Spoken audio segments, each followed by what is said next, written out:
I got too drunk at a party and made out with someone. My husband's response was pure anger. I guess I'll just say what I did up front. I made out with an old friend at a party my husband didn't even want to happen, a party in our house, and he saw it all happen. The whole thing was just a complete mess, and I'm definitely paying way too much for it now. But before you jump in to call me every name in the book, I'm not here to defend myself. I just need to get it out somewhere. Because I'm not even sure what the hell I was thinking or if I was thinking at all. I just want to tell my side of the story since everyone is being so quick to paint me as this awful bitch who never cared about her husband. My name is Andrea. I'm 33, and I've been married for about 5 years. For context, and to be honest with myself, I was a bit of a wild girl before I settled down. I'd never believed in restricting myself or denying myself anything, and that was the kind of principle that I lived by. I partied when I wanted, kissed who I wanted, went home with and hooked up with who I wanted. I know I'm about to sound arrogant, but everything has pretty much always been handed to me my whole life. My parents are very wealthy, so I never had to work for or worry about anything, and I've always been gorgeous, so naturally men just flocked to me. I barely had to lift a finger or buy my own drinks, even though I definitely could afford them whenever I went out. For a while when I was younger, in my late teens and early 20s, I tried to be more humble and down to earth, I guess. So I decided to go to college and maybe try to get a degree and a job and not live off of my parents' money forever. Or at least that was the plan. But then I graduated high school and took a gap year, and then another gap year and another. Soon enough, I realized that I was lying to myself and that I really didn't want to have to do all of that just to get a degree and then go work at some dreadful office job. Why should I do that when I've been lucky enough to never have to work a day in my life? The truth is that if you were born into the life that I was, you wouldn't think twice before doing what I did next, which was to move to a new city and dive headfirst into the nightlife and party scene. I spent my early 20s bar hopping and traveling to whatever country I wanted. I enjoyed myself and had more fun than I could have ever imagined, but the years pass fast when you're getting blackout drunk almost every night and waking up in expensive hotel rooms. Before I knew it, I was 27, and the allure of nightclubs and dark bars had worn off a little. Friends that would always be down to go out and have fun were now staying in because they were in relationships or had children. I didn't exactly crave marriage or babies at the time. The thought of being pregnant and being doomed to cater to a spitting child for the rest of my life sounded horrible, but I was starting to want a bit more quiet in my life. Getting so drunk that I threw up, dancing on top of counters, and flirting with every cute guy that I saw didn't really appeal to me that much anymore. So I spoke to my dad about working in his company. Before that, I hadn't really been working at all. For a while, I tried being a waitress, but that didn't last long, and he offered me a job. So I started working with the marketing team at his company, and I moved into a different apartment. I was trying to take my life a bit more seriously. After a while of working at the office and not really going out, some of my friends convinced me to party with them, and I agreed since I'd been working so hard. It's really crazy to me that the one night I decided to go out after months of staying in was the night that I met my husband. Mark was a hard worker like me and had also decided to treat himself to an outing with his friends after closing a big deal. He worked in finance and also trading in digital currency or whatever it's called. I could never understand when he explained it. He was very type A and kind of rigid. Not really my type, if I'm honest, or someone I would have even looked twice at in my younger years, but like I said, I was looking for something a bit more stable at the time, and Mark was definitely that. He was clear about what he wanted and who he wanted to be with. It was a refreshing change of pace from the usual mind games and nonchalance I'd engaged in past relationships. Maybe it was the fact that I was thinking about settling down too, or the fact that he was very nice. I'm not sure, but I found myself clicking with him. He wasn't extremely handsome or anything, but he had a nice body and he was super rich. That definitely helped. I couldn't imagine being with someone that couldn't support me. We got married less than a year later. I moved into his place. Well, the house we picked together, but he paid for it. I stopped working a few months after the wedding. It wasn't like I was super passionate about marketing to begin with. It was just something I was doing to keep myself busy and give my life some structure. My parents knew that Mark was wealthy and could take care of me, so they approved of him. Mark was okay with it. Actually, he encouraged it. said I should enjoy not having to worry about money, that I'd earned the rest. I told him I'd been working in marketing for years and had gone to school for it when we first met. Suddenly, I had so much free time on my hands and a huge house that was almost always empty. The first year was amazing. I got to do well, not much of anything really. There were dinners with Mark and vacations and spontaneous trips. I had money to spend and too much time, so I made decorating our new house my passion project. I spent months getting designer furniture and custom pieces installed. It was hard work, but I enjoyed it. The first year passed, and the house was fully decorated, and suddenly I didn't have anything to do again. I could now relate to some of my friends who'd been married for years, but I couldn't relate to the ones that still wanted to go out drinking. It was confusing and hard to adjust to, but I did. We lived in a gated community, so I started making friends with the other housewives. Meanwhile, Mark was always working. He'd leave before I got up, come home late, fall asleep with his laptop still open. I was never much of a cook, and I never bothered to learn how to even after some of the wives advised it. It just didn't seem like a good use of my time, if I'm being honest. I tried to spend time with him in other ways, but there was always some urgent email or a conference call with people in another time zone, always something else more important than me. At first, I didn't mind. I liked the newfound quiet. I liked having the house to myself. And since I'm confessing everything, the empty house also meant that I could sneak out every now and then to party, and Mark would have no idea. It was never anything crazy, and I never got drunk like I used to, but sometimes I would just go out and flirt with some guys, just to make myself feel better. It was never anything serious. I never went home with any of them. It was just innocent flirting in bars, just something to take the edge off. Unfortunately, though, the silence at home got louder after a while, and it was unbearable. One of the wives suggested that I pick up a hobby, but nothing seemed to interest me. I just couldn't understand how they all could be happy sitting at home, tinkering with crochet needles or taking art classes. It all seemed too dull and drab, and I couldn't imagine myself doing any of it, no matter how bored I was. I started to really miss all the noise of my old life. People, random laughter, spontaneity. I know how bratty this sounds, but I was just bored and lonely. There's only so much decorating and curating a person can do before their brain turns to mush. I asked him if we could go out more, like maybe have a date night or even just grab drinks somewhere. He always said the same thing. We will soon. This quarter is just crazy. Every quarter was crazy. There was always something to do. I'm not sure what I imagined marriage to be like, but it wasn't this. Of course, I'd seen how weary and miserable some of my friends who were married looked. Don't even get me started on how terrible the ones with kids looked. But I thought that wouldn't be me. I'd always thought that my marriage, when it came, would be better than theirs, but it was more or less the same. I had surpassed them in all other areas of life, just to fall short at love, and that stung a lot. By year 4, I'd grown to resent and almost hate Mark. He was never home, and he barely ever acknowledged the hard work and effort I put in to maintain the house or the meals that took me so long to cook. He was working, I understood that, but for him to choose work over me so consistently was ridiculous. Not to sound arrogant again, but I'm a catch. Anyone would be lucky to be with me, to be married to me, to have the kind of connections my family did. I mean, just a few years ago, I had men fawning and bending over backwards for me by the dozen. It didn't make sense that my husband couldn't appreciate what he had in front of him. He barely gave me any attention or appreciation, and it made me start to crave going out again, to experience that rush of being wanted. I tried to get us to go out more, to branch out of our trips to high-end hotels and restaurants and try out some nightclubs, but he refused. Like I said before, he's a pretty straight-laced man, very rigid and allergic to having a good time. The house and the wives in the neighborhood were starting to suffocate me. I looked around me, and to be honest, I didn't recognize myself.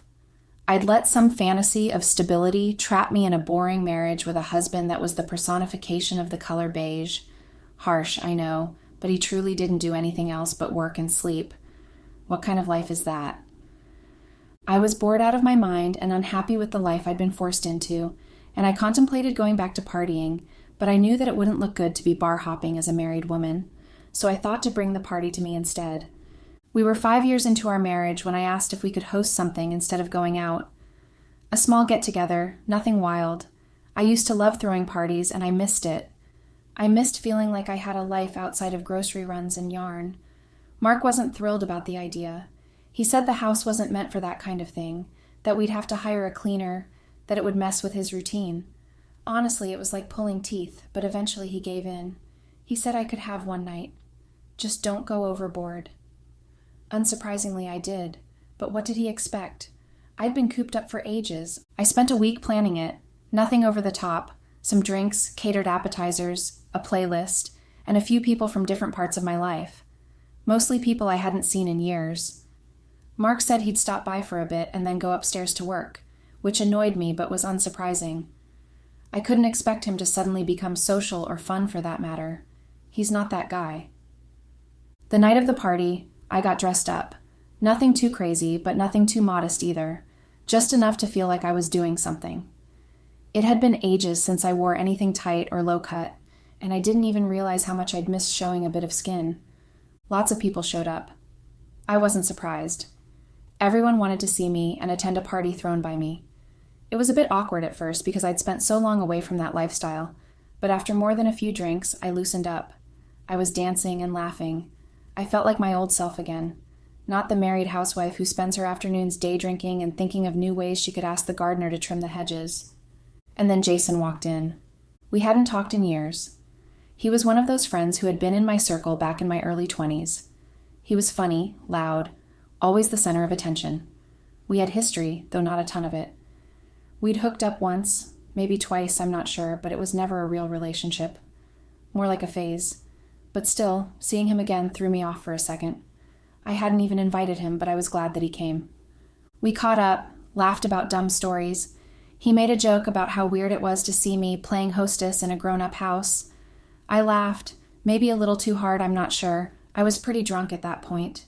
It was just easy talking to him, familiar in a way that nothing else in my life had felt for a while. And no, I wasn't planning anything. I wasn't thinking that it would be fun and a great idea to suddenly upend my 5-year marriage. But I also wasn't exactly thinking at all, and I wanted to feel like myself again. I wanted to feel wanted and to have everyone's eyes on me, like how things were before. I was also incredibly drunk, and stupid things happen when I'm drunk. At some point during the party, Mark came downstairs. He said a quick hi to a few people, nodded at Jason like he was just another body in the room, then pulled me aside in the hallway near the kitchen. He complained about the amount of people in the house and told me that I should let him know when everything was winding down before he went back upstairs. Jason stayed close to me, though we were never alone, not exactly, but he was around more than most people. We talked about our old adventures, old parties, old friends. He said I hadn't changed much, which was a lie, but a flattering one. I told him he looked exactly the same, which was true. The years had been good to him, and he was still as handsome as ever. I was in the middle of showing him an art piece that had cost way too much money, and that I'd had installed by the living room when he said that he was surprised I'd ended up with someone like Mark. He explained that he'd always thought that I'd end up with someone loud and wild, like I'd been. I laughed it off and told him that I needed to grow up, and so I did. Then he said that he thought I'd at least go for someone whose version of a good time wasn't crunching numbers, and who didn't get excited over analytics. That made me laugh harder than it should have. I knew it was a little mean, but it was also kind of true. Of course, he couldn't have known it was true because he barely knew Mark, and that made it even more funny to me, that someone who'd known Mark for all of 5 minutes could instantly tell that he was a downer. We didn't kiss right then. It wasn't some big dramatic moment in front of everyone. It happened later, maybe an hour later. The crowd had thinned. A few people had gone home, others were on the patio or sitting around chatting. Mark still hadn't come back down. Jason and I ended up in the kitchen, alone. I don't even remember what I was trying to show him. Maybe more art. I just remember that I was trying to make my life seem less boring and miserable than it was. And suddenly we were too close. He was practically pressing me into the counter, and I was too drunk to care about anything else but how good it felt. I was also angry. Angry that I'd let Mark keep me from this side of myself for so long, and angry that he'd agreed to this party, but couldn't even be bothered to show his face for more than a few minutes. And maybe it was that anger, or maybe it was the fact that I just wanted to, but when Jason leaned in and kissed me, I didn't pull away. I kissed him back, knowing that what I was doing was crazy, kissing someone else in our home, but I was too drunk and pissed off to care. Then I heard a sound, not a crash or a scream, just the sound of Mark's voice saying, "What the fuck is this?" I froze while Jason pulled back instantly, turning toward the sound. Mark was standing there in the doorway, eyes locked on us, jaw tight and fists clenched, not shouting, not losing it, just glaring and looking like he was going to throttle Jason. Jason, obviously sensing danger, mumbled something, maybe an apology, I don't know, before he rushed for the door and let himself out. I barely paid attention to him. All my focus was on Mark as I watched him seethe and frown and look like he wanted nothing more than to chase after Jason. I turned to face Mark, unsure of what to say and how to defend myself, or if I even could. I tried to call out to him, but the next second, he was walking away. I rushed after him and watched as he yelled at the stragglers, the few people that were still hanging around drinking or having a smoke, to get out of our house. He was angry and his face was so red that no one wasted any time before they were grabbing their things and bolting for the door. When the last of them walked out, I expected him to turn back to me and maybe yell, scream at me for throwing this party that he didn't want in the first place, for getting so drunk, for kissing another man when he was just upstairs. But he didn't yell, not about the party or anything. I can admit now that as I stood there watching him walk always and back upstairs, I wanted him to yell. I wanted him to do anything other than go back to his stupid laptop and his never-ending numbers. I was craving excitement, whether that came in the form of a wild party or of Mark losing his mind because I cheated on him in our home. I wasn't picky. I followed after him, and the second I walked into our room, he accused me of setting the whole thing up on purpose, of throwing the party just to cheat on him and humiliate him. Obviously, I couldn't tell him that he had been the last thing on my mind when I'd planned the party, because that would sound even worse, so I rushed to defend myself and tell him that it had been a complete mistake. Which it was. Like I said, it is not like I thought to go out of my way to cheat on my husband and ruin my marriage. Mark reached for his gym bag and shoved a few of his clothes inside. I could tell where the whole thing was going, and I should have felt sorry, at least sorry enough to beg him to stay. But the truth was that all I'd felt at that moment was a bad headache. And somewhere in the back of my mind, I remember thinking that having the bed to myself that night wouldn't be so bad. With the last of my energy, I tried to tell him that the kiss didn't mean anything, and that Jason was just an old friend, but that just seemed to make him more angry. I'd never seen Mark like that. It was the most emotion I'd ever seen on his face. It almost made him look younger, like when we'd first met. He went on and on about how I didn't respect him or our home, and that all he did was work all day to provide for us, and this was how I repaid him. I had to fight the urge to roll my eyes. Mark didn't work for us. He did it because he was a workaholic. I never needed his money. Mark slept in a hotel that night, and I went to bed feeling like I should be guilty, but actually feeling any guilt.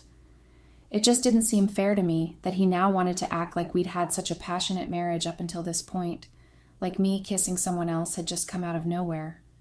He'd left me alone for so long, and I finally found a way to occupy myself. Why was he so angry about that? Obviously, I'm not stupid. I know that I cheated. But I guess I just don't see it as that much of a big deal, especially because of how dull our marriage had become, and because I'd done it with Jason of all people, someone who'd been a friend for so long. I wasn't surprised when Mark didn't come home the next day or the next. What did surprise me, though, was not hearing from him for an entire week. I spent the week he was gone mostly at home, but I'll admit that I went out for a night or two. The party had reminded me of what I was missing, and I didn't want to let Mark's fit stop me from doing what I wanted. When Mark did reach out, though, I was completely floored. He sent me some attached documents and a message that read, "I'll be in touch. Don't contact me until then." Confused at what he could be talking about, I opened the documents, and I saw that they were divorce papers that he had filed, which meant that I'd certainly be getting the physical copies delivered soon. I was beyond confused. I couldn't make sense of how a kiss with Jason could have led to all this. I didn't think Mark was serious in those first few days, and though I tried to reach out to him, I didn't try very hard. It wasn't until the papers actually came that I realized that he'd actually filed for a divorce. He wasn't trying to scare me or punish me for a little bit. He actually wanted to end our marriage. I tried reaching out seriously after that, tried calling and messaging, but no response, I even tried going to his work, but they told me that he was working remotely for the time being. I tried as much as I could to get him to change his mind, but nothing. The news of our divorce got out, as well as the reason why, and obviously, since no one knew my side of the story, I was painted as the bad guy. My friends couldn't believe what I had done.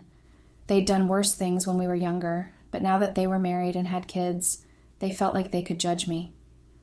The worst part of this whole mess came later, when my parents found out about what had happened and what I'd done. My dad told me that he was tired of me acting like a child, that he'd hoped that since I was in my 30s and married now that I would change, but I was still the same. He told me that he would cut me off and wouldn't help me financially until I could get my act together. How is it fair that my life gets ruined because of some drunken mistake? The divorce proceedings are coming soon, and my parents still aren't speaking to me. I have some savings left, and I know that my dad will eventually forgive me. He can't just leave me stranded like this. At least I have the house, though.